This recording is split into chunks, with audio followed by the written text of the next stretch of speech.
Et c'est l'heure de vous informer sur Eden TV. Bonsoir, madame, monsieur, et bienvenue au journal. Des agriculteurs de Kandi et de Segbana étaient en visite hier sur la zone industrielle de Glodjigbe. Ils se sont laissés impressionner par le potentiel industriel de la GDIZ. Délabrement du centre des jeunes de Zé.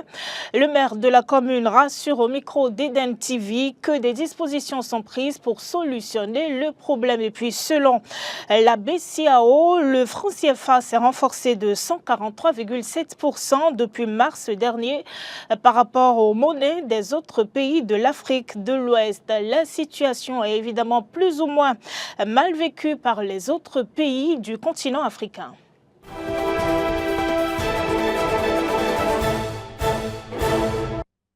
Vous faites bien, madame, monsieur, de toujours préférer Eden TV pour vous informer. Le ministre de l'Énergie et des Mines a annoncé mercredi la levée provisoire du blocage du pétrole nigérien sur nos côtes. Et c'était au cours d'un point de presse avec un représentant chinois de la société civile CNPC. Dans cet élément que vous allez suivre, acteurs de la société civile et hommes politiques apprécient la nouvelle.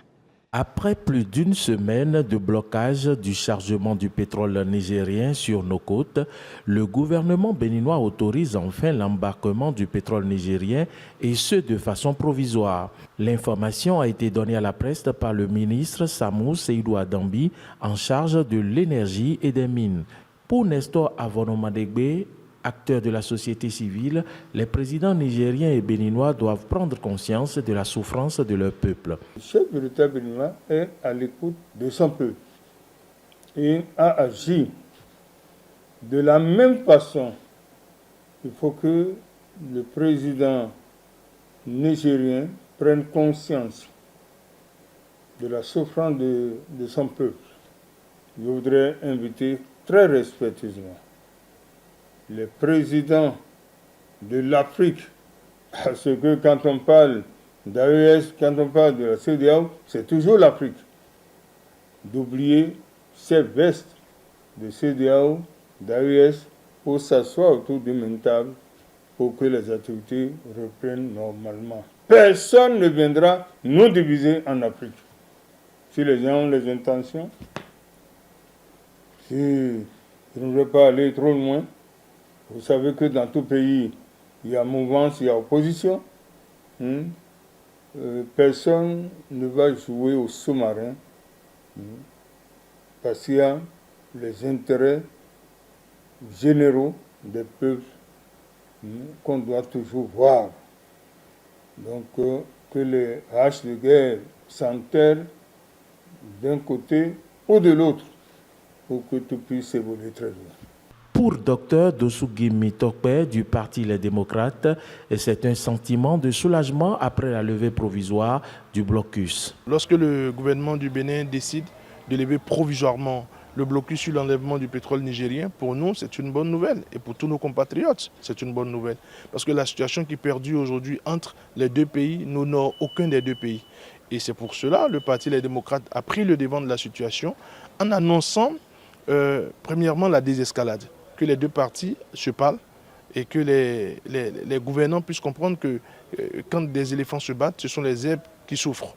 Ça, c'est le premier élément. Le deuxième élément, qui est la deuxième proposition du Parti Les Démocrates, c'est qu'il y a un dialogue direct. Ce que nous appelons un dialogue direct, c'est que les deux parties puissent s'accorder à se parler vraiment directement, sans l'ingérence des grandes puissances. Parce que vous savez que pour les questions géostratégiques et géopolitiques, aujourd'hui, la sous-région ouest-africaine fait objet de beaucoup de convoitises, que ce soit le Bénin, le Niger et bien d'autres pays. Et donc pour nous, pour qu'une solution durable puisse être trouvée à ce problème, il faut encourager la non-ingérence. Aujourd'hui, le Bénin, en faisant la levée provisoire de ce blocus, je crois que nous ne pouvons qu'encourager de tels actes, aussi bien du côté béninois que du côté nigérien, afin que le dégel puisse être définitif et total. Vivement l'instauration du dialogue direct entre le Niger et le Bénin pour le retour à l'apaisement et la libre circulation des personnes et des biens. Une délégation composée d'autorités communales et d'agriculteurs de Kandi et de Segbanan a effectué hier une visite de découverte à la zone industrielle de Glojigbe. Les agriculteurs ont été captivés par l'engagement de la GDIZ à révolutionner le paysage agricole et industriel du Bénin. Arthur Indo. C'est un long périple qu'a effectué ces producteurs agricoles venus de Kandi, Segbana et Banikwara. Un voyage de découverte à la zone industrielle de Glojigbe. Les agriculteurs ont dans un premier temps touché du doigt le potentiel de la GDIZ à révolutionner le paysage agricole et industriel du Bénin. Ce qui se passe ici, c'est l'avenir de nos enfants, de nos frères et sœurs qui se joue. Et chacun doit jouer sa partition. 12 000 emplois déjà créés ici. Je vous ai parlé de Di, mais je peux vous parler de Tchabé aussi. Et c'est exactement ce que vous allez retrouver dans les unités. Quelle que soit la langue que vous allez parler, vous trouverez quelqu'un qui va vous répondre.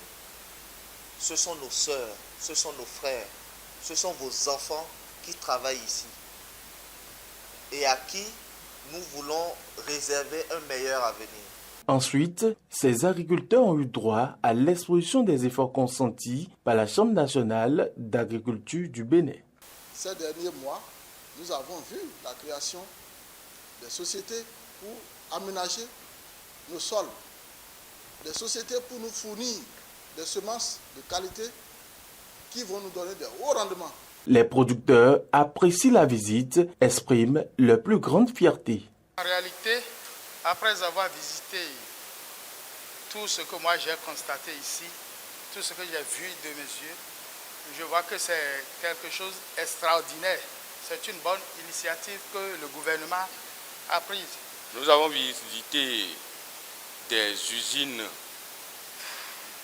de coton, des usines et de tout ce qui concerne l'habillement qu'on fabrique, qu'on prend au coton pour fabriquer des habits. Nous avons aussi visité l'usine à Cajou et aussi nous avons visité beaucoup de choses. Donc à travers tout ça là, je peux vous dire que aujourd'hui au Bénin, nous pouvons dire que nous avons des usines, que le gouvernement a fait beaucoup d'efforts, le gouvernement de Patrice Talon a fait beaucoup d'efforts.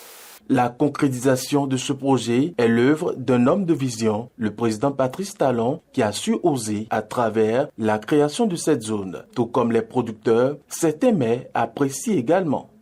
Les mots me manquent, vraiment. Et remercier le chef de l'État et son gouvernement pour tout ce qu'il a commencé par faire. Et qu'on ne peut que prier pour lui. Nous avons entendu parler à la radio, à la télé, que quelque chose de comme ça se préparait. Aujourd'hui, mes yeux ont vu. Et mes yeux ont vu des choses extraordinaires. C'est le lieu de remercier le président de la République qui a pris cette initiative. Une initiative que beaucoup n'ont pas encore compris la vision. Après cette première visite, les exploitants agricoles des communes de Grand Popo, Royogbe, Komé et Ouida ont aussi été accueillis par les responsables de la CIPI Bénin. Les jeunes de la commune de Zé manquent d'un espace adéquat pour leur épanouissement. Le centre des jeunes n'existe depuis plusieurs années que de nom. La jeunesse semble être oubliée par les autorités communales et les décideurs politiques. d'NTV a donc effectué une descente dans la commune. Je vous invite à suivre ce reportage de Frédéric Espoir-Mambou. Maison des jeunes de la commune de Zé. Voici ce qui en reste. Paillote en ruine, salle principale totalement décoiffée. Portes et fenêtres défoncées avec des gravats de tuiles entassées comme un trophée de guerre. Le reste du bâtiment est presque oublié à la merci des intempéries, des margouillards et des mauvaises herbes. Pourtant, ce ne sont pas des jeunes qui manquent dans la localité. Une situation qui perdure depuis plusieurs années et qui révolte les jeunes comme Christian Akpekou. Tel que la maison est, ça ne donne pas une bonne image, j'allais dire. parce que depuis un fort moment, il y a la mairie qui vient ici chaque fois visiter la maison, mais on ne trouve rien de leur part. Padoton Nakongu est le directeur de cette maison des jeunes quasi inexistante. Selon ses propos, plusieurs actions ont été menées pour que le centre puisse retrouver son plein existence. Sauf que l'on parle jusqu'ici de procédures qui perdurent. Bientôt 2 ans que nous sommes là, depuis juin 2022. Et quand nous sommes venus, le maire de la commune de Zé m'avait appelé, m'avait donné des instructions. J'ai effectué ces instructions qui ont abouti au vote le 11 août 2022, c'est-à-dire quelques mois après mon arrivée, et au vote en collectif budget de la rénovation, l'équipement et la construction des paillotes que vous avez vu là. Donc le reste, c'est une question de procédure administrative pour que les travaux puissent démarrer, sinon les études. C'est un dossier d'appel d'offres et les techniciens de la mairie sont en train de se mettre à pied d'eux pour que les choses puissent commencer. Du coup, malgré la bonne volonté des jeunes de se réunir ici pour des jeux ou pour leur épanouissement, ils restent désemparés. Il n'y a même pas de place pour... il n'y a même pas d'espace ici, espace propre, et sur laquelle on peut rester pour faire des jeux, faire des rencontres. Non, il n'y a pas dans la maison, parce que la maison est sale. Mais on essaie d'améliorer un peu, mais on n'a pas de coup de main. Dans cette atmosphère, ils sont obligés d'appeler les uns et les autres à jouer leur partition. Au maire, parce que chaque fois, le maire nous rencontre, on lui pose la question de savoir pourquoi la maison est comme ça. Et chaque fois, ils nous disent que ce n'est pas de leur compétence. C'est ce que moi, je ne comprends pas. Je voudrais demander si est-ce que c'est la mairie qui va faire ça ou bien c'est le ministère qui est en charge de la maison qui va le faire. Donc, je profite de l'occasion pour demander leur soutien. C'est une question de procédure administrative pour que les travaux puissent démarrer, sinon les études. C'est un dossier d'appel d'offres et les techniciens de la mairie sont en train de se mettre à pied d'eux pour que les choses puissent commencer. Espérons que cette fois-ci, les responsables à divers niveaux, notamment ceux de la mairie, puissent se préoccuper de l'avenir de cette jeunesse, jusqu'ici laissée à son triste sort. Et suite à ce reportage de Frédéric Espoir Oumambou sur l'état de délabrement du centre des jeunes de Zé, le maire de la commune a adressé un message aux jeunes et les rassure des dispositions prises pour solutionner le problème. Le message que je suis en train d'envoyer envers mes jeunes de la commune de Zé est que de prendre leur mal en patience. Parce que bientôt, ils auront leur maison des jeunes. Et que le marché est passé. Et bientôt, ils vont voir leur maison des jeunes réfectionnée et équipée. Ça, de faire confiance au conseil de supervision et au conseil communal que je dirige en tant que président. En marge de la célébration de la journée internationale du Kids Athlétique, le mardi 7 mai dernier, le Bénin, à travers le ministère des Sports, a procédé au lancement du projet Synergie éducative et sportive 0 à 10 ans. L'événement qui a eu lieu au stade Omnisport de Ouidah a connu la présence du ministre de l'Enseignement maternel et primaire et du ministre des Sports, puis d'autres cadres du secteur des sports. Je vous invite à suivre respectivement les propos du ministre des Sports, Benoît Dato, puis de Jean-Marc Bocor, conseiller technique du ministre. Je suis honoré de vous présenter aujourd'hui Synergie éducative et sportive 0-10 ans. Un projet novateur pour l'enseignement primaire, mu par notre volonté commune et celle de nos institutions ministérielles dont nous avons la charge de diriger. Il concrétise ce vœu cher du gouvernement du président Patrice Talon de construire une nation sportive avec des sportifs de qualité, talentueux et compétents. Nous sommes tous ici convaincus que cet objectif fondamental et légitime pour toute nation dans le monde contemporain où le sport constitue un vecteur de développement économique et de cohésion pour les peuples ne peut être atteint sans la prise en charge de cette fondation que constitue la petite enfance et l'enfance. Nelson Mandela disait, et je cite, « Le sport est l'une des meilleures écoles de la vie. Il nous apprend la persévérance, le dépassement de soi et le respect des règles. » À travers ces activités, les enfants découvrent leurs capacités, apprennent à surmonter les défis et développent des compétences cruciales pour leur avenir. En ce moment, sur toute l'étendue du territoire national, en totale symbiose avec toute la nation, 1794 officiels d'encadrement et de nombreux parents, responsables sportifs, cadres administratifs de nos ministères entourent 4140 enfants de nos écoles primaires de 7 à 10 ans, avec autant de filles que de garçons, pour les voir s'égayer et s'amuser dans 19 épreuves. Aujourd'hui, c'est comme partout dans le monde, c'est une journée sur le Kids Athlétique. Mais nous, derrière ça, on a un projet qui va commencer à Kassato. Ce pilote, après évaluation, va donner lieu à un développement d'un projet sur l'ensemble du territoire béninois. Ce projet, c'est justement voir comment, à l'école, dès la maternelle, on peut, au travers des projets, des jeux comme vous voyez aujourd'hui, plusieurs fois par mois, les enfants vont se retrouver et on va travailler sur ces développements de l'enfant dans son aspect psychomoteur. Il est évident qu'à partir du moment où on prend le travail, on fait le travail dès le plus jeune âge, on va détecter des potentiels, des aptitudes.